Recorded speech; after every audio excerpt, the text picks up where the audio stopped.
ബാബരി മസ്ജിദിന്റെ കാര്യത്തിൽ ബാബരി മസ്ജിദ് യഥാസ്ഥാനത്ത് പുനർനിർമ്മിക്കുമെന്ന് തകർത്തപ്പോൾ വാക്ക് പറഞ്ഞ പ്രധാനമന്ത്രി ഇപ്പോൾ പള്ളിയെക്കുറിച്ചൊരക്ഷരം മിണ്ടാതെ ആ സ്ഥാനത്ത് ക്ഷേത്രം പണിയാൻ വേണ്ടി ട്രസ്റ്റ് ഉണ്ടാക്കുന്നതിന്റെ തിരക്കിലാണ്. അവിടെ ക്ഷേത്രം പണിയാനുള്ള ട്രസ്റ്റ് ഉണ്ടാക്കുന്നതിന്റെ തിരക്കിൽ പള്ളിയെക്കുറിച്ചൊരക്ഷരം മിണ്ടുന്നില്ല. എന്റെ സഹോദരന്മാരറിയണം. എന്നിട്ട് ഇപ്പോൾ സുപ്രീം കോടതിയോട് പറഞ്ഞിരിക്കുന്നു, കോടതി പറയുക അവിടെ എന്താ ഉണ്ടായിരുന്നെന്ന്, അത് ഞങ്ങൾ സ്വീകരിച്ചോളാം എന്നാ പറയുന്നത്. അവിടെ എന്താ മുമ്പ് ഉണ്ടായിരുന്നത്? അവിടെ മുമ്പ് ക്ഷേത്രമുണ്ടായിരുന്നോ? നൂറ്റാണ്ടുകൾക്ക് മുമ്പ് അവിടെ ക്ഷേത്രമുണ്ടായിരുന്നോ എന്ന് കോടതി പറയുക. പറഞ്ഞാൽ ഉണ്ടായിരുന്നെന്ന് പറഞ്ഞാൽ അവിടെ ക്ഷേത്രം പണിഞ്ഞു കൊടുക്കാം, ഇല്ലായിരുന്നു എന്ന് പറഞ്ഞാൽ അവിടുത്തെ കാര്യം ആലോചിക്കാം. ഇത് പറയുന്നതിനോട് മുസ്ലിം സഹോദരന്മാർ ചിന്തിക്കണം. അവിടെ ക്ഷേത്രം ഉണ്ടായിരുന്നോ എന്ന് ചോദിക്കുന്നത് പള്ളി തകരുന്നതിന് മുമ്പാണ്. അവിടെ പള്ളി തകരുന്നതിന് മുമ്പ് ഇന്നത്തെ എല്ലാ പത്രങ്ങളിലെയും ഫ്രണ്ട് പേജിലെ വാർത്ത ഇതായിരുന്നു. പ്രധാന വാർത്ത, ബാബരി മസ്ജിദ് നിന്ന സ്ഥലത്ത് മുമ്പ് ക്ഷേത്രം ഉണ്ടായിരുന്നോ എന്ന കാര്യം സുപ്രീം കോടതി അഭിപ്രായം പറഞ്ഞാൽ അതുപോലെ ചെയ്യാമെന്ന്. ഞങ്ങൾക്കറിയേണ്ടത് അതല്ല. അവിടെ ക്ഷേത്രമുണ്ടായിരുന്നോ എന്ന് പ്രധാനമന്ത്രിക്കറിയില്ല. അവിടെ ക്ഷേത്രമുണ്ടായിരുന്നോ എന്ന് ആഭ്യന്തരമന്ത്രിക്കറിയില്ല. അവിടെ ക്ഷേത്രമുണ്ടായിരുന്നോ എന്ന് ഇതുവരെ ഇന്ത്യയിലെ സുപ്രീം കോടതി ജഡ്ജിമാർക്ക് ആർക്കും അറിയില്ല. എന്നാൽ സുപ്രീം കോടതിക്കറിയാം അവിടെ പള്ളി ഉണ്ടായിരുന്നു 465 കൊല്ലമെന്ന്. ഇവിടത്തെ പ്രധാനമന്ത്രിക്കറിയാം അവിടെ പള്ളി ഉണ്ടായിരുന്നു എന്ന്. ആഭ്യന്തരമന്ത്രിക്കറിയാം അവിടെ പള്ളി ഉണ്ടായിരുന്നു എന്ന്. സർവ്വചരിത്ര പണ്ഡിതന്മാർക്ക് അറിയാം അവിടെ പള്ളി ഉണ്ടായിരുന്നു എന്ന്.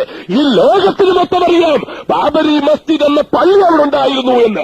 അത് തകർക്കപ്പെട്ടത് ആദ്യം അവിടെ പുനർനിർമ്മിക്കുക, അതിനുശേഷമാണ് അവിടെ ക്ഷേത്രം ഉണ്ടായിരുന്നോ ഇല്ലയോ എന്ന കാര്യം ആരായാലും തീരുമാനിക്കേണ്ടത് എന്നാണ് ഇന്ത്യയിലെ മുസ്ലിം സമുദായത്തിന്റെ അഭിപ്രായം. അവിടെ 465 കൊല്ലക്കാലം അള്ളാഹുവിന് സുജൂദ് ചെയ്ത പള്ളി. ഇതൊരു എന്തൊരു അത്ഭുതമാ.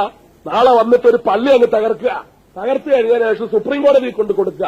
അവിടെ പള്ളി തകർത്തു, അവർ പറയുന്നു അവിടെ ക്ഷേത്രം ഉണ്ടായിരുന്നെന്ന്. കോടതി ഒന്ന് നോക്കണം അവിടെ ക്ഷേത്രം ഉണ്ടായിരുന്നു എന്ന്. എന്നാൽ ഈ ലോകത്തുള്ള ഈ രാജ്യത്തുള്ള എല്ലാ പള്ളികളും തകർത്തൂടെ?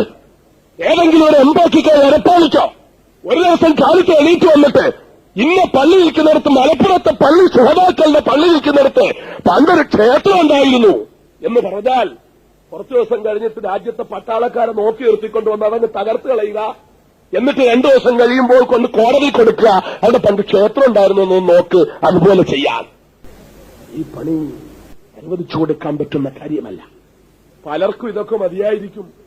പലർക്കും ഇങ്ങനെ കോടതി ഒന്ന് പറയുകയോ സത്യവാങ്മൂലം ഒന്ന് തള്ളിക്കളയോ എന്തെങ്കിലുമൊക്കെ ചെയ്താൽ മതിയായിരിക്കും. പക്ഷേ ഒരു കാര്യം എന്റെ സഹോദരന്മാരറിയണം, സത്യത്തിനോടൊപ്പം നിൽക്കാനുള്ള മനസ്സ് നമുക്കുണ്ടാകണം. നമുക്ക് അല്ലാഹു തആല ഓരോ സ്ഥാനങ്ങളൊക്കെ തന്നേക്കും, എന്തെങ്കിലുമൊക്കെ അല്ലറ ചില്ലറ സ്ഥാനങ്ങളൊക്കെ കിട്ടിയേക്കും. അതൊക്കെ പടച്ചോൻ തന്നെയാണ്. പടച്ചോൻ വിചാരിച്ചാൽ പിന്നെ അതൊന്നും ഉണ്ടാവില്ല എന്ന ബോധ്യം നമുക്കുണ്ടാകണം. എന്റെ പ്രിയപ്പെട്ട സഹോദരങ്ങളോട് എനിക്ക് പറയാനുള്ളത് അതാണ്. ഒരു ബാബരി മസ്ജിദിന്റെ കാര്യം മാത്രമല്ല നമ്മുടെ മുമ്പിലുള്ളത്. ഇന്ത്യയിലെ മുസ്ലിങ്ങളുടെ സാംസ്കാരിക അസ്തിത്വം തകർക്കാനുള്ള ഗൂഢാലോചനയുടെ ആയിരക്കണക്കിന് പ്രവർത്തനങ്ങളുടെ ഒരു തുടക്കമാണ് ബാബരി മസ്ജിദ്. ഈ ബാബരി മസ്ജിദ് നമ്മളങ്ങ് മറന്നു കളഞ്ഞാൽ അതുകൊണ്ട് സംഭവിക്കുന്നത് ഇനി ഇവിടെ നടക്കാൻ പോകുന്ന വലിയ അക്രമങ്ങൾക്കെല്ലാം നമ്മൾ കൂട്ടുനിൽക്കുക എന്നതാണ്. നമുക്കത് കഴിയരുത്. നമ്മളെ സംബന്ധിച്ചിടത്തോളം അസത്യത്തിനെതിരെ പോരാടാനുള്ള മനസ്സ് നമുക്കുണ്ടാകണം. നമ്മുടെ സഹോദരന്മാരും സഹോദരിമാരും ഏറ്റവും അവസാനം ഭദ്രാവതി മുതൽ അങ്ങോട്ട് കടന്നാൽ മുമ്പൊക്കെ ഞാൻ പറയുന്നത് പോലെ ആസാമും ഭിവണ്ടിയും ഗുജറാത്തും ജംഷഡ്പൂരും ഗോഹട്ടിയും വാരാണസിയും അയോധ്യയും അലിഗറും അഹമ്മദാബാദും മീററ്റും ബഗൽപൂരും ജബൽപൂരും ബിജ്നോറും ഇതെല്ലാം നമ്മുടെ മുന്നിൽ ജീവിക്കുന്ന ഉദാഹരണങ്ങളാണ്. ഇന്ത്യയിലെ ഇസ്ലാമിക സമൂഹത്തെ നശിപ്പിക്കാനുള്ള ഗൂഢാലോചന. ബാബരി മസ്ജിദ് തകർത്തതിന്റെ അടുത്ത ദിവസം എന്താ നടന്നത് അറിയും നിങ്ങൾക്ക്. ഈ രാജ്യത്ത് മൊത്തം കലാപമുണ്ടായി. സൂറത്തിൽ പാവപ്പെട്ട മുസ്ലിം സഹോദരിമാരെ ചെറ്റക്കൂരകളിൽ നിന്ന് മുസ്ലിം സ്ത്രീകളെ വന്ന് തള്ളി ഇറക്കി പുറത്തു കൊണ്ടുവന്നിട്ട് അവരെ പുറത്തു കൊണ്ടുവന്ന് വീട്ടിനകത്ത് വെച്ചവരെ ബലാത്സംഗം ചെയ്യാമായിരുന്നു. ബലാത്സംഗം മാത്രമായിരുന്നു ലക്ഷ്യമെങ്കിൽ ആ അക്രമികൾക്ക് ആ സ്ത്രീകളൊക്കെ ആ കുടിലിനകത്ത് വെച്ച് ബലാത്സംഗം ചെയ്യാമായിരുന്നു. പക്ഷെ അങ്ങനെ പോലും അല്ലല്ലോ മക്കളെ ചെയ്തത്.